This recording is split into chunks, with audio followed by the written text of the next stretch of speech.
ಬಂಗಾಳದ ಅಂಗಳದಲ್ಲಿ ಗೆದ್ದಿದ್ಯಾರು? ಆ ದ್ವಿಶತಕದ ರಹಸ್ಯವೇನು? 3 ಡಿಜಿಟ್ ಸವಾಲಿನ ಮುಂದೆ ಮುಗ್ಗರಿಸಿದ ಸೋನಾರ್ ಬಾಂಗ್ಲಾ ಸ್ಟ್ರಾಟಜಿ. ಅಮ್ಮ ಇಲ್ಲದ ನಾಡಲ್ಲಿ ಅಯ್ಯನ ಪುತ್ರನಿಗೆ ಒಲಿಯಿತೇಕೆ ದ್ರಾವಿಡ ದೊರೆಪಟ್ಟ? ಕೇರಳ ಚುನಾವಣೆ ಚರಿತ್ರೆಯ ಪುಟದಲ್ಲಿ ದಾಖಲೆ ನಿರ್ಮಿಸಿದ್ರ ವಿಜಯನ್. ಅಷ್ಟಕ್ಕೂ 5 ರಾಜ್ಯಗಳ ಚುನಾವಣಾ ರಿಸಲ್ಟ್ ಏನಾಯ್ತು? ಕಮಲದ ಕಮಾಲ್ ಎಲ್ಲೆಲ್ಲಿ ಕಂಡು ಬಂತು? ಇದೆಲ್ಲವನ್ನ ಸ್ಟೇಟ್ ವೈಸ್ ವಿವರಿಸ್ತಾ ಹೋಗೋದೇ ಈ ಹೊತ್ತಿನ ವಿಶೇಷ ಕಾರ್ಯಕ್ರಮ ಪಂಚ ರಾಜ್ಯ ಪಂಚ ರಹಸ್ಯ. ಖೇಲ ಹೋಬೆ ಸೋನಾರ್ ಬಾಂಗ್ಲಾ ಬಂಗಾಲ ಸ್ಟ್ರಾಟಜಿ ಬದಲಾಗಿದೆ ಹೇಗೆ? खेला होवे जीता होवे जरूर सिद्ध होके रहेगा. ಅಮ್ಮ ಇಲ್ಲದ ನೆಲದಲ್ಲಿ ಅಯ್ಯನ ಪುತ್ರನಿಗೆ ಗದ್ದುಗೆ ದಕ್ಕಿದ ಹೇಗೆ? ಕೇರಳದಲ್ಲಿ ಮತ್ತೆ ಕಮ್ಯುನಿಸ್ಟ್ ಪಕ್ಷವೇ ಆರ್ಭಟಿಸಲು ಕಾರಣವೇನು?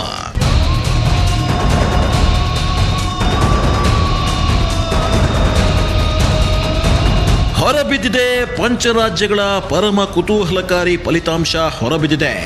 ಎಲ್ಲೆಲ್ಲೂ ಸಂತೋಷ ಸಂಭ್ರಮ ಸಡಗರವೇ ಮನೆ ಮಾಡಿದೆ. ಪಶ್ಚಿಮ ಬಂಗಾಳದ ಪಲ್ಲಕ್ಕಿ ಏರಿದ್ದು ಯಾರು? ದ್ರಾವಿಡರ ನಾಡಿನ ದೊರೆಯಾಗಿದ್ದು ಯಾರು? ಅಸ್ಸಾಂ ಅರಸನ್ಯಾರು? ಪುದುಚೇರಿಯಲ್ಲಿ ಪಟ್ಟಾಭಿಷೇಕ ಯಾರಿಗೆ? ಕೇರಳದ ಕಿಂಗ್ ಯಾರಾದರೂ ಅನ್ನೋ ಉತ್ಸುಕತೆಗೆ ಉತ್ತರ ಸಿಕ್ಕೇ ಬಿಟ್ಟಿದೆ. ಅದರಲ್ಲೂ ಬಹಳ ಆಸಕ್ತಿದಾಯಕವಾಗಿದ್ದ ಬಂಗಾಳದಲ್ಲಿ ಜನತಾ ತೀರ್ಪು ಹೊರಬಿದ್ದಿದ್ದೇ ಬಿದ್ದಿತು. ಭರ್ಜರಿ ಜಯ ಗಳಿಸ್ಬಿಟ್ರು ದೀದಿ.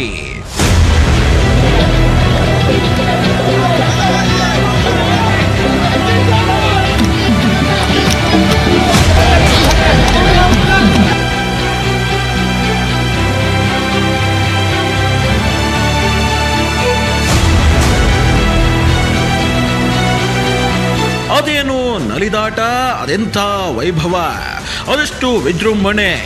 ಅಬ್ಬಬ್ಬಾ, ದೀದಿ ಅಲೆಯಲ್ಲ ಸುನಾಮಿಯೇ ಬಂಗಾಳದಲ್ಲಿ ಸೃಷ್ಟಿಯಾಗಿದೆ. ಬಂಗಾಳದ ಅಗ್ನಿಮಯಿ ಧೈರ್ಯವಂತೆ ದಿಟ್ಟನಾರಿ ಅಂತೆಲ್ಲ ಕರೆಸ್ಕೊಳ್ತಿದ್ದ ಮಮತಾ ಬ್ಯಾನರ್ಜಿ ಮತ್ತೆ ತನ್ನ ಪಕ್ಷವನ್ನ ಅಧಿಕಾರಕ್ಕೆ ತರುವಲ್ಲಿ ಯಶಸ್ವಿಯಾಗಿದ್ದಾರೆ. ಈ ಮೂಲಕ 3ನೇ ಬಾರಿ ಅಂದ್ರೆ ಹ್ಯಾಟ್ರಿಕ್ ಗೆಲುವನ್ನ ಕಂಡುಕೊಂಡಿದೆ ಟಿಎಂಸಿ. 3ನೇ ಬಾರಿ ಮಮತಾ ಮಡಲಿಗೆ ದಕ್ಕಿಬಿಟ್ಟಿದೆ ಬಂಗಾಳ.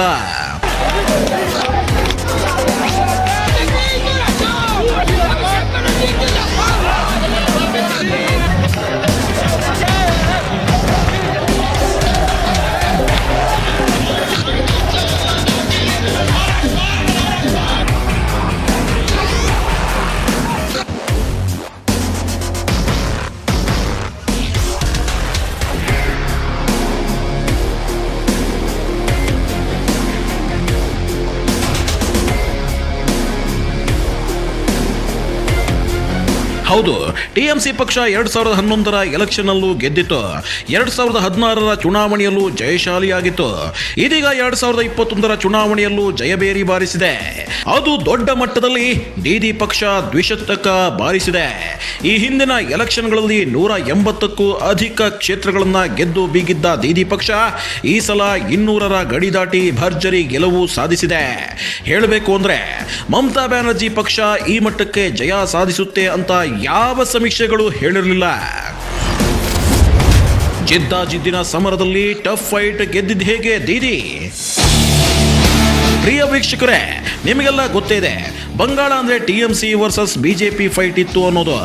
ಒಂದು ಲೆಕ್ಕಕ್ಕೆ 8ನೇ ಹಂತದ ಮತದಾನ ನಡೆದ ಟೈಮ್ನಲ್ಲಿ 2 ಪಕ್ಷಗಳ ದಿಗ್ಗಜರ ನಡುವೆ ವಾಕ್ ಸಮರ ನಡೆಯುತ್ತಲೇ ಬಂದಿತ್ತು. ಇತ್ತ ಟಿಎಂಸಿ ಕೇಲ ಹೋಬೆ ಅಂದ್ರೆ, ಅತ್ತ ಬಿಜೆಪಿ ಚಿನ್ನದ ಬಂಗಾಳ ನಿರ್ಮಾಣ ಅಂತಿತ್ತು. ಸ್ಲೋಗನ್ಗಳ ಸುರಿಮಳೆ, ಮಾತಿನ ಮಲ್ಲಯುದ್ಧ ಇಡೀ ದೇಶವನ್ನೇ ಸೆಳೆದು ಬಿಟ್ಟಿತ್ತು, ದಕ್ಷಿಣ ಭಾರತವನ್ನು ಕೂಡ. ಆದ್ರೀಗ ಪಶ್ಚಿಮ ಬಂಗಾಳ ಚುನಾವಣಾ ಫಲಿತಾಂಶವನ್ನ ನೋಡ್ತಿದ್ರೆ ಕಮಲ ಪಡೆಯ ಸ್ಟ್ರಾಟಜಿ ಉಲ್ಟಾ ಆದಂತೆ ಕಾಣ್ತಾ ಇದೆ. ಯಾಕಂದ್ರೆ ಪಶ್ಚಿಮ ಬಂಗಾಳದಲ್ಲಿ ಶತಕ ಬಾರಿಸಿ ಮುನ್ನುಗ್ಗುವ ಭರವಸೆ ಕೇಸರಿ ಸೈನ್ಯಕ್ಕಿತ್ತು. ಆದರೆ ಜನತೆ ಕೊಟ್ಟ ತೀರ್ಪಿನ ಪ್ರಕಾರ 294 ಕ್ಷೇತ್ರಗಳ ಪೈಕಿ ಬಿಜೆಪಿ ಗಳಿಸಿದ್ದು 3 ಅಂಕಿಗಿಂತ ಕಡಿಮೆ. ಹೌದು, ದಶಕಗಳ ಕಾಲ ಅಧಿಕಾರದಲ್ಲಿದ್ದ ದೀದಿ ಕೋಟೆಯನ್ನ ಕೆಡವುವುದಾಗಿ ಬಿಜೆಪಿ ಪಣ ತೊಟ್ಟಿತ್ತು. ಟಿಎಂಸಿ ವಿರುದ್ಧ ತೊಡೆ ತಟ್ಟಿತ್ತು. ಶತಾಯಗತಾಯ ದೀದಿ ಸಾಮ್ರಾಜ್ಯವನ್ನ ಕೆಡವಿ ಕೇಸರಿ ಕೋಟೆ ನಿರ್ಮಿಸುವ ಹಠದಲ್ಲಿತ್ತು. ಅದಕ್ಕಾಗಿ ಬಿಜೆಪಿ ನಾನಾ ಸ್ಟ್ರಾಟಜಿಗಳನ್ನ ಮಾಡಿಕೊಂಡಿತ್ತು. ಆದರೆ ಆ ಯಾವ ಚುನಾವಣಾ ತಂತ್ರವೂ ದೊಡ್ಡ ಮಟ್ಟದಲ್ಲಿ ವರ್ಕ್ ಆಗಲಿಲ್ವಾ ಅನ್ನೋ ಪ್ರಶ್ನೆ ಪಶ್ಚಿಮ ಬಂಗಾಳದ ಫಲಿತಾಂಶ ನೋಡಿದ ಮೇಲೆ ಹುಟ್ಕೊಳ್ತಿದೆ. ಯಾಕಂದ್ರೆ ಬಂಗಾಳದ ಚುನಾವಣೆ ನಡೆಯೋಕ್ಕೂ ಮುನ್ನವೇ ಅಂದ್ರೆ ಕಳೆದ 3-4 ತಿಂಗಳ ಹಿಂದಿನಿಂದಲೇ ಬಂಗಾಳದಲ್ಲಿ ಬೀಡು ಬಿಟ್ಟಿತ್ತು ಬಿಜೆಪಿ ಪಡೆ. ಎಸ್, ಸಭೆಗಳ ಮೇಲೆ ಸಭೆ, ತಳಮಟ್ಟದಿಂದ ಪ್ರಚಾರ, ಹೀಗೆ ನಾನಾ ತಂತ್ರಗಾರಿಕೆಗಳನ್ನು ಬಂಗಾಳದಲ್ಲಿ ಹೂಡಲಾಗಿತ್ತು. ಬಹುತೇಕ ರಾಜ್ಯಗಳ ಬಿಜೆಪಿ ಸಚಿವರು ಬಂಗಾಳಕ್ಕೆ ಬಂದು ಟೆಂಟ್ ಹಾಕಿದ್ರು. ದಿನೇಶ್ ತ್ರಿವೇದಿ, ಸುವೇಂದು ಅಧಿಕಾರಿ, ಮುಕುಲ್ ರಾಯ್, ಹೀಗೆ ಬಹುತೇಕ 20ರಿಂದ 25 ಹಾಲಿ ಶಾಸಕರು, 17ರಿಂದ 18 ಮಾಜಿ ಶಾಸಕರು, ಬಹುತೇಕ ಕಾರ್ಯಕರ್ತರು, ಕಾಂಗ್ರೆಸ್ನ ಕೆಲ ಕಾರ್ಯಕರ್ತರು, ಲೆಫ್ಟ್ನ ಕೆಲ ಕಾರ್ಯಕರ್ತರು ಬಿಜೆಪಿಗೆ ಹೋಗಿ ಅಲ್ಲಿ ಕೆಲಸ ಮಾಡಿದ್ರು. ಹಿಂಗಿದ್ರು ಕೂಡ ಬಂಗಾಳದಲ್ಲಿ ವಿಜಯಶಾಲಿಯಾಗಿದ್ದಾರೆ ದೀದಿ. ಟಿಎಂಸಿ ಭರ್ಜರಿ ಗೆಲುವಿಗೆ ಆ ಚುನಾವಣಾ ಚತುರನೇ ಕಾರಣನ? ಬಿಜೆಪಿಗೆ ಸವಾಲು ಎಷ್ಟು ಬಿಟ್ಟಿದ್ನ ಆ ಮಾಸ್ಟರ್ ಮೈಂಡ್? ಪಶ್ಚಿಮ ಬಂಗಾಳದಲ್ಲಿ ದೀದಿ ಒಂಟಿ ಸಲಗದ ರೀತಿ ಹೋರಾಡಿದ್ದಾರೆ ಅಂದರೆ ತಪ್ಪಾಗಲಿಕ್ಕಿಲ್ಲ. ಯಾಕೆಂದರೆ ದೀದಿ ಕೋಟೆಯಲ್ಲಿದ್ದ ಕೆಲವರು ಜಂಪಿಂಗ್ ಸ್ಟಾರ್ಗಳಾಗಿದ್ರು. ಆ ಜಂಪಿಂಗ್ ಸ್ಟಾರ್ಗಳಲ್ಲಿ ದೀದಿಯ ಮಾಜಿ ಶಿಷ್ಯ ಅಂತಲೇ ಕರೆಸ್ಕೊಂಡ ಸುವೇಂದು ಅಧಿಕಾರಿ ಇದ್ರು. ಎಷ್ಟೆಲ್ಲ ನಾಯಕರು ಪಕ್ಷವನ್ನ ಬಿಟ್ಟೋದ್ರೂ ಕೂಡ ದೀದಿ ಹೆದರಲಿಲ್ಲ, ಧೈರ್ಯದಿಂದ ಹೋರಾಡಿದ್ರು. ಕಾಲಿಗೆ ಆಕ್ಸಿಡೆಂಟ್ ಆಗಿ ವೀಲ್ ಚೇರ್ನಲ್ಲಿ ಓಡಾಡುವಂತೆ ಆದರೂ ಕೂಡ ಪ್ರಚಾರ ಮಾಡಿದ್ರು. ಇದೆಲ್ಲ ಒಂದು ಲೆಕ್ಕಕ್ಕೆ ಚುನಾವಣಾ ರಣತಂತ್ರವೇ ಸರಿ. ಆದರೆ ದೀದಿಯ ಈ ಗೆಲುವಿನ ಹಿಂದಿರೋದು ಮಾತ್ರ ಒಬ್ಬ ಚುನಾವಣಾ ತಂತ್ರಗಾರ, ಡೌಟ್ ಇಲ್ಲ. ಆ ಸೂತ್ರಧಾರನೇ ಟಿಎಂಸಿ ಪಕ್ಷದ ವಿಜಯಕ್ಕೆ ಕಾರಣ. ಆ ಮಾಸ್ಟರ್ ಮೈಂಡ್ ಯಾರು ಅನ್ನೋದನ್ನ ಹೇಳೋ ಮುಂಚೆ ಬಿಜೆಪಿ ಗಳಿಸಿದಂತಹ ಅಭೂತಪೂರ್ವ ಕ್ಷೇತ್ರಗಳ ಲೆಕ್ಕದ ಬಗ್ಗೆ ನಾವು ಹೇಳಲೇಬೇಕಿದೆ. ಯಾಕಂದ್ರೆ ಬಿಜೆಪಿ ಈ ಹಿಂದಿನ ಚುನಾವಣೆಯಲ್ಲಿ ಪಶ್ಚಿಮ ಬಂಗಾಳದ 2 ಕ್ಷೇತ್ರಗಳಲ್ಲಿ ಮಾತ್ರ ಗೆಲುವು ಸಾಧಿಸಿತ್ತು. ಆದ್ರೀಗ ಹತ್ತತ್ರ ಶತಕ ಮುಟ್ಟುವಲ್ಲಿಗೆ ಬಂದಿದೆ. ಅಂದ್ರೆ ಬಂಗಾಳದಲ್ಲಿ ಎಲ್ಲೋ ಒಂದು ಕಡೆ ಬಿಜೆಪಿಯ ಶಕ್ತಿ ಪ್ರದರ್ಶನವಾಗಿದೆ. ಕಮಲ ಶಕ್ತಿ ಪ್ರದರ್ಶನವೇನೋ ಆಗಿದೆ. ಆದರೆ 2019ರಲ್ಲಿ ಕಂಡು ಬಂದಿದ್ದ ವೋಟಿಂಗ್ ಏನಿದೆ ಅದು ಕೂಡ ಚುನಾವಣೆಯಲ್ಲಿ ಕಂಡು ಬಂದಿಲ್ಲ ಅಂದರೆ ತಪ್ಪಾಗಲಿಕ್ಕಿಲ್ಲ. ಯಾಕಂದರೆ 2019ರಲ್ಲಿ ಟಿಎಂಸಿ ಸ್ಟ್ರಾಂಗ್ ಹೋಲ್ಡ್ ಇದ್ದಂತಹ ಕ್ಷೇತ್ರಗಳಲ್ಲೇ ಬಿಜೆಪಿ ಮುನ್ನಡೆ ಸಾಧಿಸಿತು. ಯಾಕಂದರೆ 2019ರಲ್ಲಿ ಬಿಜೆಪಿಗೆ 40% ವೋಟಿಂಗ್ ಸಿಕ್ಕಿತ್ತು. ಆದರೆ ಈಗ ಹಂಗಾಗಿಲ್ಲ ಅಂತಿದ್ದಾರೆ ತಜ್ಞರು. ಹಾಗಾದರೆ ಬಿಜೆಪಿ ಸ್ಟ್ರಾಟಜಿಯನ್ನೇ ಕಟ್ಟಿ ಹಾಕಿತ್ತ ಆ ಚುನಾವಣಾ ಚಾಣಕ್ಯನ ರಣತಂತ್ರಗಳು. ಅಷ್ಟಕ್ಕೂ ಮಮತಾ ಬ್ಯಾನರ್ಜಿ ಪಕ್ಷದ ಹಿಂದಿದೆ ಆ ಮಾಸ್ಟರ್ ಪೀಸ್ ಯಾರು ಅಂದ್ರ ಅವರೇ ಪ್ರಶಾಂತ್ ಕಿಶೋರ್.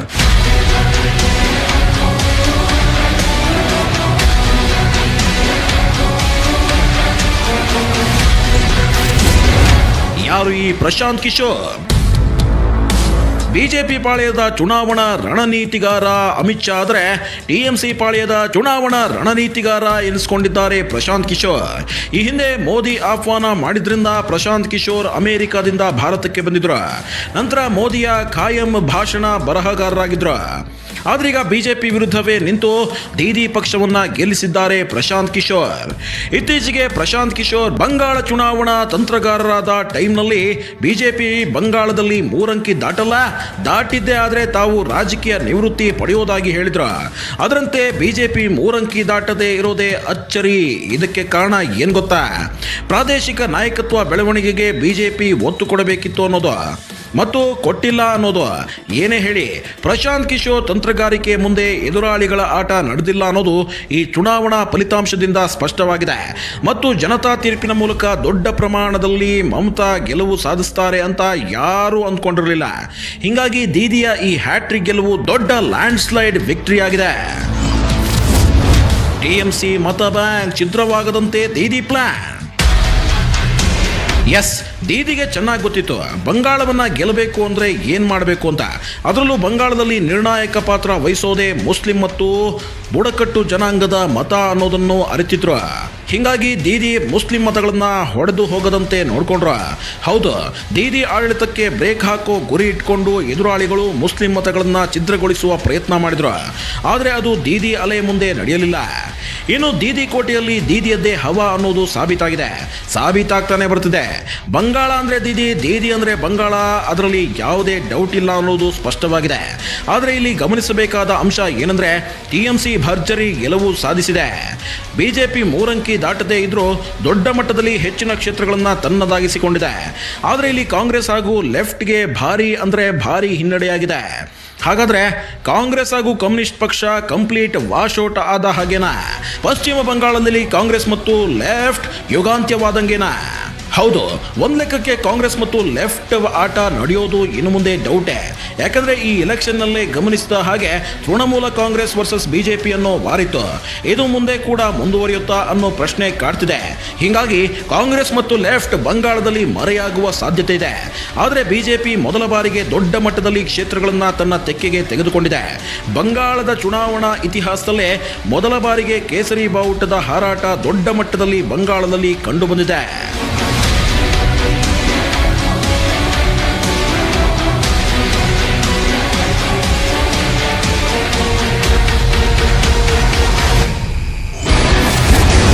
ಬಂಗಾಳದ ಫಲಿತಾಂಶದಲ್ಲಿ 5M ಫ್ಯಾಕ್ಟರಿ ಪ್ರಭಾವ. ಒಂದ್ ಲೆಕ್ಕಕ್ಕೆ ಮಮತಾ ಬ್ಯಾನರ್ಜಿ ಗೆಲುವಿನ ರಹಸ್ಯದ ಹಿಂದೆ 5M ಫ್ಯಾಕ್ಟರಿ ಕಂಡುಬರುತ್ತೆ. ಏನಿದು 5M ಅಂದ್ರ?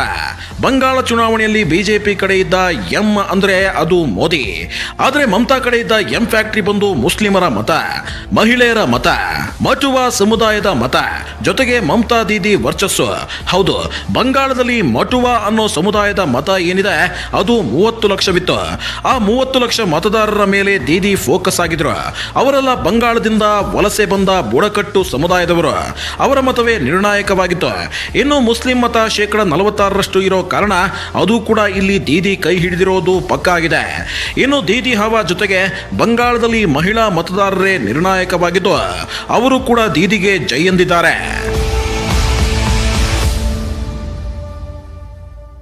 ಹಾಗಾದ್ರೆ ಯಾರಿಗೆ ದಕ್ಕಿದೆ ದ್ರಾವಿಡ ದೊರೆಪಟ್ಟ ಅಂದ್ರ ಈ ಸ್ಟೋರಿ ನೋಡಿ. ತಮಿಳುನಾಡಿನಲ್ಲಿ ಉದಯಿಸಿದ ಸೂರ್ಯ. ತಮಿಳುನಾಡು ಇದು ದ್ರಾವಿಡ ಪಕ್ಷಗಳ ಹವಾ ಇರೋ ರಾಜ್ಯ. ಇಲ್ಲಿ ನಮ್ಮ ನೆಲ, ನಮ್ಮ ಜಲ, ನಮ್ಮ ಭಾಷೆ ಅನ್ನೋರೇ ಹೆಚ್ಚು. ಹೀಗಾಗಿ ಇಲ್ಲಿ ರಾಷ್ಟ್ರೀಯ ಪಕ್ಷಗಳಿಗೆ ಜಾಗ ಇಲ್ಲ. ಇದು ಮತ್ತೆ 2021ರ ತಮಿಳುನಾಡು ಚುನಾವಣೆಯಲ್ಲಿ ಸಾಬೀತಾಗಿದೆ. ಯಾಕೆಂದರೆ ಸಮೀಕ್ಷೆಗಳು ನುಡಿದ ಭವಿಷ್ಯ ಏನಿತ್ತು ಅದರಂತೆಯೇ ಹೊರಬಿದ್ದಿದೆ ತಮಿಳುನಾಡು ಫಲಿತಾಂಶ. ಕರುಣಾನಿಧಿ ಮಗ MK ಸ್ಟಾಲಿನ್ಗೆ ಒಲಿದು ಬಿಟ್ಟಿದೆ ದ್ರಾವಿಡ ದೊರೆ ಪಟ್ಟ.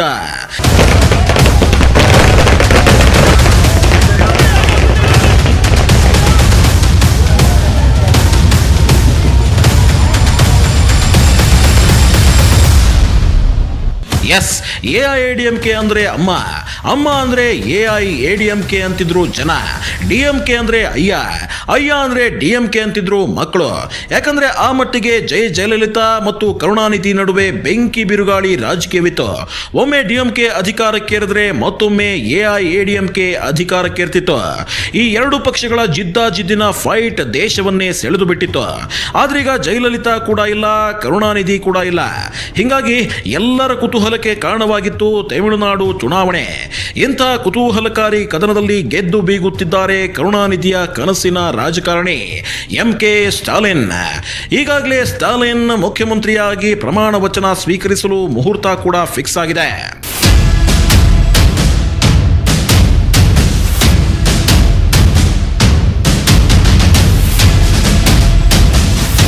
ಹೌದು, ಈ ಚುನಾವಣೆಯಲ್ಲಿ ಅಂದುಕೊಂಡಕ್ಕಿಂತಲೂ ಅತಿ ದೊಡ್ಡ ಗೆಲುವು ಕರುಣಾನಿಧಿಯ ಕನಸಿನ ರಾಜಕಾರಣಿಗೆ ದಕ್ಕಿದೆ.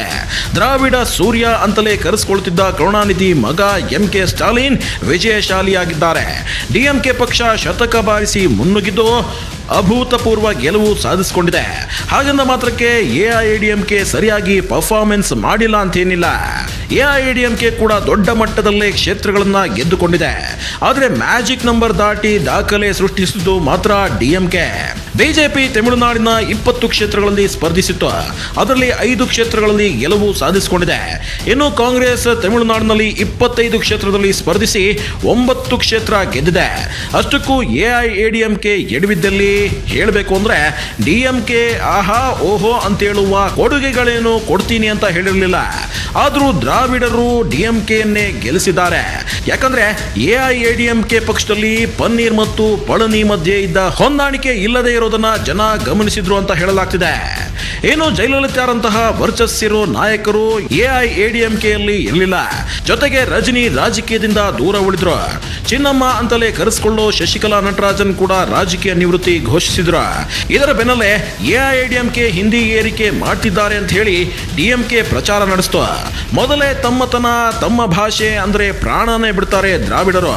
ಹಿಂಗಾಗಿ ಡಿಎಂಕೆ ಕಡೆ ಜನ ಮುಖ ಮಾಡಿರಬಹುದು ಅನ್ನೋದು ರಾಜಕೀಯ ವಿಶ್ಲೇಷಕರ ಲೆಕ್ಕಾಚಾರ.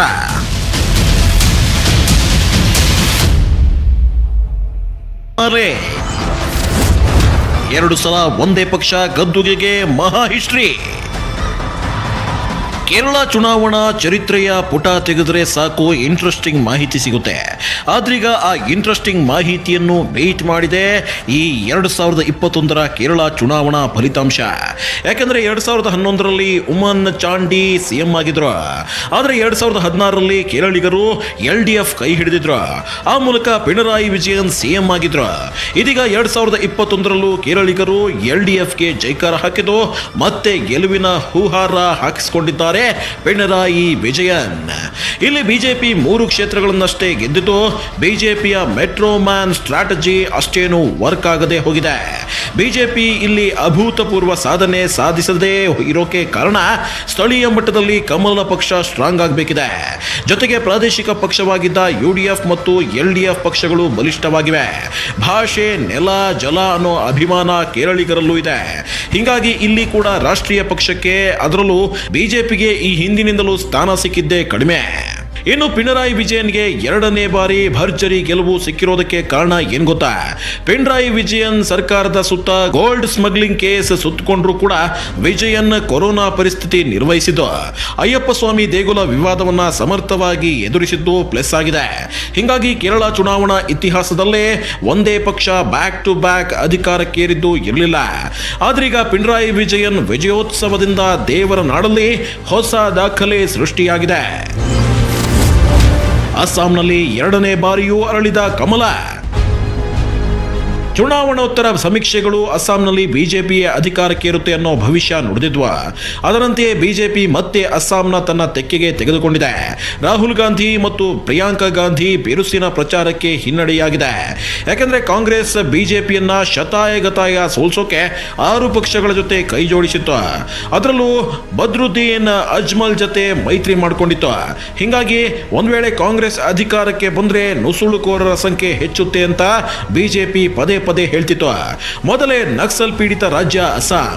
ಹಿಂಗಾಗಿ ಜನ ಮತ್ತೆ ಬಿಜೆಪಿ ಅಭಿವೃದ್ಧಿ ಅಸ್ತ್ರಕ್ಕೆ ಮನಸೋತಿದ್ದು ಮತ್ತೆ ಅಸ್ಸಾಂನ ಸರ್ದಾರ ಎನ್ಸ್ಕೊಂಡಿದ್ದಾರೆ ಸೋನೋವಾಲ್. ಹಾಗಾದ್ರೆ ಕೇಂದ್ರಾಡಳಿತ ರಾಜ್ಯವಾಗಿರೋ ಪುದುಚೇರಿಯಲ್ಲಿ ಯಾರ ಮಡಿಲಿಗೆ ಅಂದ್ರ ಪುದುಚೇರಿಯಲ್ಲಿ 30 ವಿಧಾನಸಭಾ ಕ್ಷೇತ್ರಗಳಿವೆ. ಇಲ್ಲಿ ಸರ್ಕಾರ ಸ್ಥಾಪನೆಗೆ 16 ಸ್ಥಾನ ಗೆಲ್ಲಲೇಬೇಕು.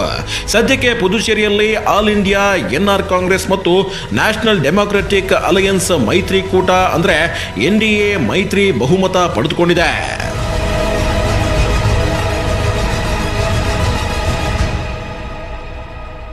ಇದು ವೀಕ್ಷಕರೇ 5 ರಾಜ್ಯಗಳ 1 ಕೇಂದ್ರಾಡಳಿತ ಪ್ರದೇಶಗಳ ಪಂಚರಹಸ್ಯ. ಆದ್ರೆ ಈ 5 ಎಲೆಕ್ಷನ್ ನಲ್ಲಿ ಗಮನಿಸಬೇಕಾದ ಅತಿ ಮುಖ್ಯ ಅಂಶ ಏನಂದ್ರೆ ಈ 4 ರಾಜ್ಯ 1 ಕೇಂದ್ರಾಡಳಿತ ಪ್ರದೇಶದಲ್ಲಿ 135 ವರ್ಷಗಳ ಇತಿಹಾಸ ಇರುವ ಕಾಂಗ್ರೆಸ್ ಹೆಚ್ಚಿನ ಕ್ಷೇತ್ರಗಳನ್ನ ತನ್ನ ತೆಕ್ಕೆಗೆ ತೆಗೆದುಕೊಂಡಿಲ್ಲ ಅನ್ನೋದು.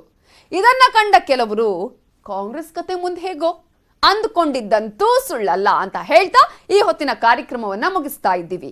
ನೋಡ್ತಾ ಇರಿ ನ್ಯೂಸ್ 18 ಕನ್ನಡ. ಜಾಲ ನಮ್ಮದು, ಬಲ ನಿಮ್ಮದು.